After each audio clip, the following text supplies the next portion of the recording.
Nah, ketika Yesus berbicara tentang darahnya, ini bicara tentang khalayak seluruh umat manusia. Makanya Yesus menjadi kurban penebusan itu. Ya.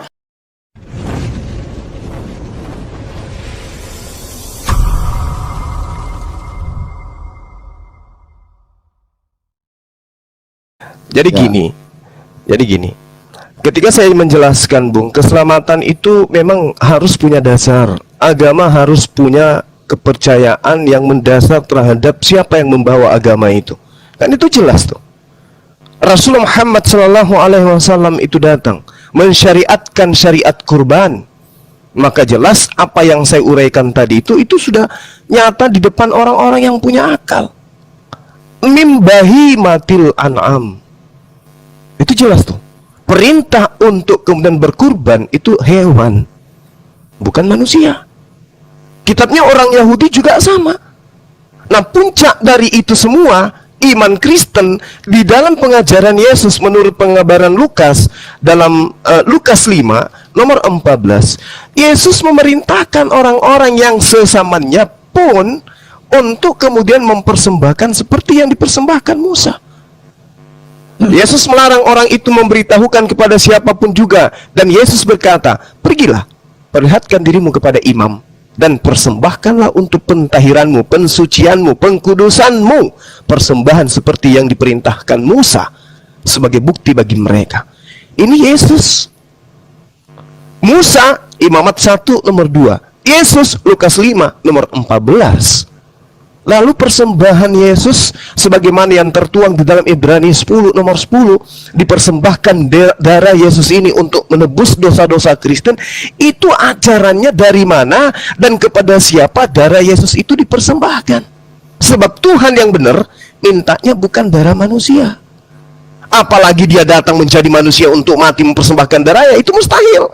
Jadi kalau saudara saya tadi mengatakan ajaran pagan dihapuskan oleh Yesus, justru yang Anda anut ini sekarang ajaran yang sudah diajarkan jauh sebelum Kristen itu menjadi agama resmi Kekaisaran Romawi. Bagaimana Yunani kuno? Kepercayaan mereka mempersembahkan dengan persembahan yang menggunakan manusia. Bagaimana Mesir kuno? Persembahan dengan mempersembahkan darah manusia. Bagaimana Israel kuno? Juga demikian. Aztek juga demikian. Mempersembahkan persembahan kepada dewa-dewa mereka dengan darah manusia. Loh, kok Kristen lanjutkan prosesi pagan seperti ini? Kecuali saudara-saudara Kristen saya di sini, haleluya, ya, halilintar, Royes, mampu menunjukkan data dengan akurat bahwa Yesus mempertontonkan persembahan darah manusia itu di mana? Tunjukkan ke kita. Selama Anda tidak bisa menunjukkan, maka saya mengatakan apa yang diperintahkan oleh Tuhan di dalam kitabnya orang Yahudi itu terbantahkan dengan terbantahkan konsep keselamatan itu dengan data yang ada dalam kitabnya orang Yahudi. Tuhan minta persembahan darah hewan, bukan persembahan manusia. Tunjukkan dalilnya, silakan. Wow, waktunya tepat habis ya, silakan Wali. Oke, saya mulai ya. Jadi ingin saya ulas dulu. Ada abad ke-7 ini, ya, dia merasa mengikuti ajaran daripada Musa. Padahal nanti boleh saya bongkar semua. Justru abad ke-7 ini yang mengatakan membenarkan kitab-kitab sebelumnya, justru menghancurkan ajaran kitab-kitab sebelumnya. Contohnya nanti banyak saya cari, saya kasih tahu. Oke? Tapi kita balik ke tema tentang kurban. Lagi-lagi ini ya, orang Arab yang nyontek kepada orang Yahudi ini ya, yang dicontek oleh si Juma ini, dia mengklaim mengikuti ajaran Musa. Tahukah kalian, di dalam melaksanakan kurban darah hewan itu, ya, saya baca di Imamat ayat 16 ayat 12. Dan ia harus mengambil perbaraan berisi penuh bara api dari atas mezbah di hadapan Tuhan, serta serangkup penuh ungkupan dari wangi-wangian yang digiling sampai halus, lalu membawanya masuk ke belakang tabir. Oke? Kemudian ia harus meletakkan ukupan itu di atas api yang di hadapan Tuhan itu, sehingga asap ukupan itu menutupi perdamaian yang di atas hukum Allah, ya. Lalu di sini apa dikatakan? Di sini bahwa darah itu harus dipercik kepada mezbah. Pertanyaan saya, emangnya Islam ini melaksanakan yang dilakukan oleh Musa? Hah? Tidak. Kalau bahasa Indianya nehi-nehi. Maka saya bilang tadi, Ya, adanya abad ke-7 ini mengklaim membenarkan kitab-kitab sebelumnya termasuk Taurat, Zabur dan Injil. Tapi faktanya ajaran abad ke-7 ini adalah bukan membenarkan melainkan merusak semua ajaran kitab-kitab sebelumnya. Contoh, dia mengklaim menggunakan darah hewan untuk kurban. Sementara darah kurban yang dilakukan pada zaman Musa itu apa? Darah itu harus dipercik kemana? Ke mesbah dengan apa? Wangi-wangian dengan ukuk. Adakah Islam melakukan ini? Ayo, saya tantang seluruh Islam di dunia. Adakah Islam melakukan cara kurban walaupun dari sisi kehewanan ini, darah hewan ini? Ada nggak Islam melakukan ini? Percik itu darah ke mesbah, lalu diukup dengan wangi-wangian. Ada nggak? Saya bongkar kalian di sini. Hanya modal klaim. Hanya modal ngaku-ngaku doang. Tetapi faktanya tidak satu pun ajaran Musa itu kamu ikutin dengan benar, melainkan kamu porak-porandakan kitab-kitab sebelumnya, yaitu Taurat, Zabur dan Injil. Itu sangat jelas. Jadi malulah dirimu ketika mengaku membawakan kitab yang kamu bilang kami curi dari Yahudi itu, padahal murid-murid Yesus adalah orang Yahudi, oke? Kamu klaim kamu mengikuti tata cara oleh Musa dalam pengorbanan korban darah sapi atau darah hewan. Ternyata ketahuan kamu, bro, di dalam imamat ini itu darah hewan itu harus dipercik. Ya, jangan ngaku-ngaku malu. Udah 2023, malu. Jangan jadi pelagiat. Tetapi kalau bisa kamu buktikan. Silakan, mau masuk menandar. Gurunda aja dulu, lanjut. Oke, Silakan baik. Gurunda. Jadi gini, haleluya. Sudah aku bilang tadi kan, kamu terlalu besar bahasa, besar tinggi bahasa, tapi nihil kamu itu.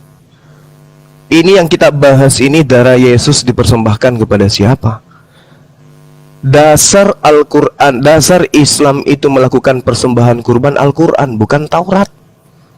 Sudah kubacakan ayatnya tadi yang kamu kesleo. Oke? Ini yang kita bahas.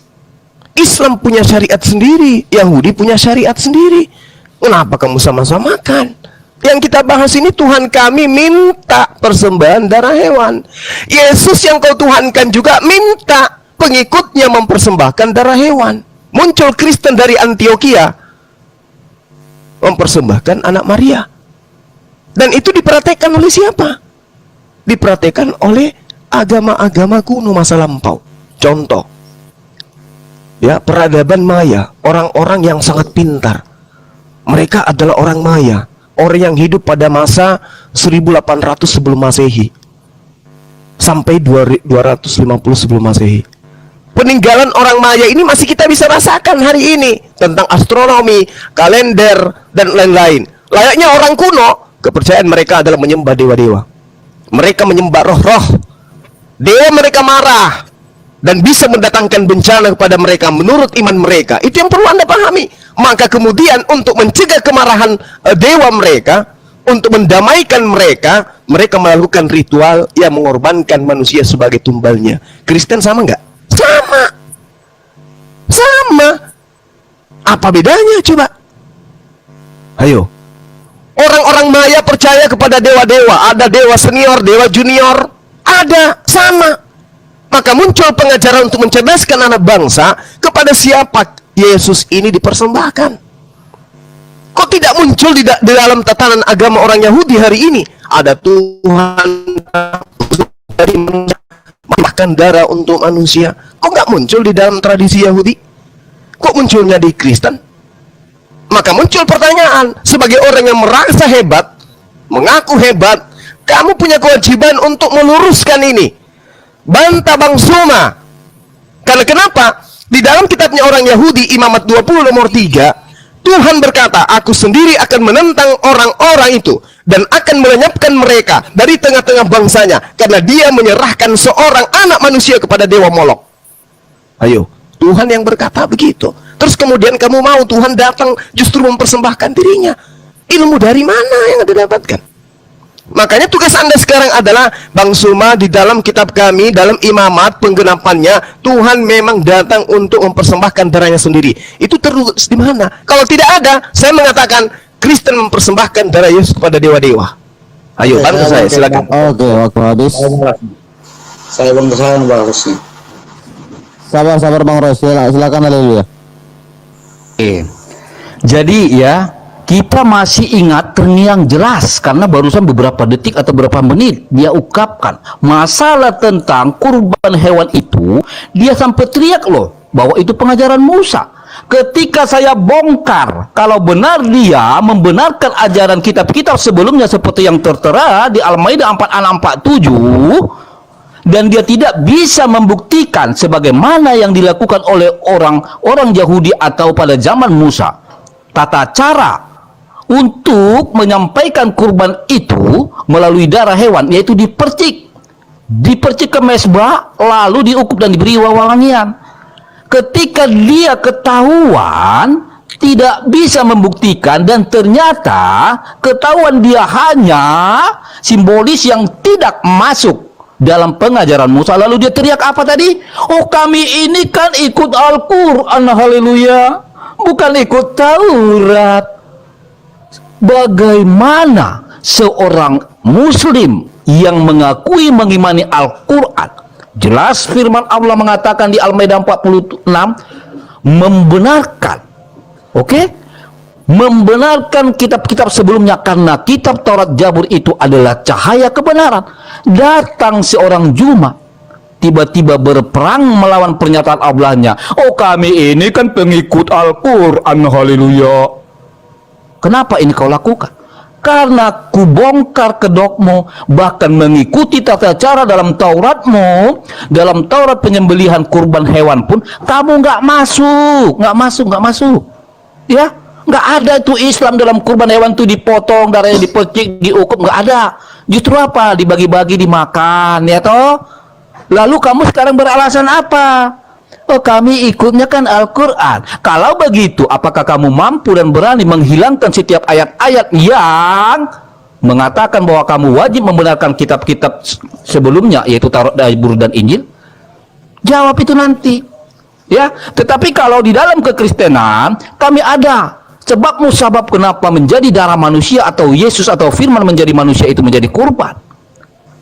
Supaya apa? Karena di dalam kurban tetesan darah hewan itu telah selesai, karena itu berlaku di zamannya para orang Israel. Nah, ketika Yesus berbicara tentang darahnya, ini bicara tentang khalayak seluruh umat manusia. Makanya Yesus menjadi kurban penebusan itu. Ya, kalau kita baca di sebentar ya. Ini memang susah ini kalau iya, harus dulu. Biar saya baca ayatnya. Jadi kalau sama saya jelas loh. Saya baca Efesus 1 ayat 7. Ya, jangan terguncang Juma, kamu udah malu ya kan? Udah nyontek-nyontek Yahudi tetap aja nggak masuk ya, kan? Langsung. Efesus 1 ayat 7. Sebab di dalam Dia dan oleh darahnya kita beroleh penebusan, yaitu pengampunan dosa menurut kekayaan kasih karunia-Nya. Kasihan deh lu, mau dihapus pakai darah kurban hewan nggak masuk, gimana itu? Waktu hadis silakan Bang Juma atau Andar masuk. Tuh sedikit masuk Gerunda boleh ya? Boleh, silakan Dina, silakan. Iya. Ini tidak ada perlawanan soalnya. Iya. Nggak ada. Oke, terima kasih. Assalamualaikum warahmatullahi wabarakatuh, teman-teman semua. Saya sering banget nyimak Gerunda Juma berdiskusi tentang ini, tapi saya belum pernah menemukan satu jawab yang tepat dari orang Kristen ya. Mohon maaf, bukan memframing. Yang ditanya apa, jawab apa. Yang ditanya Gerunda Juma itu adalah terkait dalil bahwa Tuhan itu memberikan sebuah aturan, memberikan suatu hukum bahwa korban itu adalah manusia. Itu sebetulnya yang ditanyakan.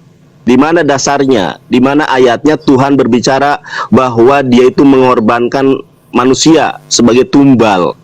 Karena kalau kita baca di dalam imamat di dalam Sefer, di dalam Sefer Vaikra Misfar Semone Esreh Misfar Esrim Vehat, atau di dalam imamat pasal 18 ayat 21 dan ayat-ayat yang lainnya. Cuma saya membacakan yang imamat 18:21 ya. Di sini disebutkan yumejarra aha lo titen leha abir la molek welo tehalil et shem Eloheha ani Adonai. Janganlah kau serahkan ya seorang anak manusia untuk dipersembahkan kepada Molok, supaya jangan engkau melanggar kekudusan nama Tuhanmu, yaitu Allah. Jadi aturan-aturan Tuhan semenjak dahulu kala di dalam Torah itu sudah sangat tegas. Dilarang mengorbankan manusia sebagai tumbal. Bahkan ketika mengorbankan manusia sebagai korban penebus salah atau tumbal ini melanggar kekudusan Tuhan. Sebagaimana di dalam Imamat 18 ayat ke-21. Ya, di situ sangat jelas dikatakan leha abir le molek welo tehalel etsem Eloheha ani Adonai. Melanggar itu, melanggar kekudusan Tuhan. Nah, kalau sudah melanggar, tadi saya dengar dari Haleluya membaca Efesus. Anda tidak tahu nggak? Efesus itu bukan perkataan Tuhan. Efesus itu adalah sudut pandang dari Paulus. Yang harusnya Anda cari, yang harusnya Anda eksplorasi adalah dalil-dalil Tuhan tentang legitimasi, tentang hukum mengenai korban penebus salah atau korban tumbal Yesus di Kristus di tiang salib itu adalah untuk Tuhan. Ternyata kalau kita lihat secara eksplisit di dalam Imamat, segala jenis pengorbanan manusia, tumbal manusia itu adalah untuk dewa, dewa pagan. Dan ini dilakukan bukan hanya di zaman itu ya, di zaman-zaman baheula juga dilakukan. Jadi sadarlah dan bertobatlah ya guys. Terima kasih. Oke, thank you. Masuk tadi bahasa yang mungkin Royes ya. Silakan Royes. Saya harap nyambung ya. Baru, Tuhan Yesus berkati. Oke, tadi sudah saya dengar semua. Sampai kapankah manusia ini bertobat? Sampai kapankah dia sadar? Ya, kita ambil ya. Bukankah di Islam itu disuruh bertakwa? Kepada siapakah kamu bertakwa? Bukankah di ajaranmu disuruh bertakwa kepada Injil yang mempunyai Injil? Apa yang lagi kau bohongi? Apa lagi kau dustai? Kalian bertakwa, disuruh kalian Al-Quran, kalian disuruh bertakwa kepada yang mempunyai Injil. Sampai kapan kalian menutupinya? Kalau kamu bertakwa tidak kepada yang mempunyai Injil, berarti kamu sesat. Al-Quranmu mengatakan kamu harus bertakwa kepada orang yang mempunyai Injil. Jelas dikatakan di situ. Kamu bahas soal yang lain-lain, kau bahas soal ini, tapi kamu tidak mengetahui. Kamu itu sudah disuruh bertakwa kepada yang mempunyai Injil.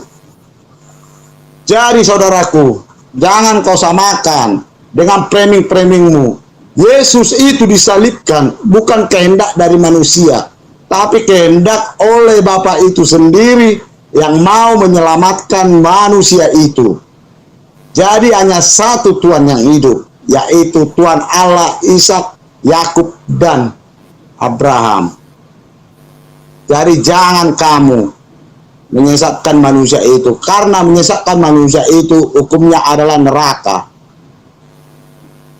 Jangan sekali-sekali menambah-nambah ayat di firman Tuhan. Jangan. Sadarlah, sampai kapankah hidup kita ini berlanjut? Apa kita cari di dunia ini? Bukan ada apa-apa. Kamu belajarkan bahasa Ibrani, mengetahui Alkitab, itu punya Injil. Itu punya siapa? Punya orang Kristiani. Ngapain?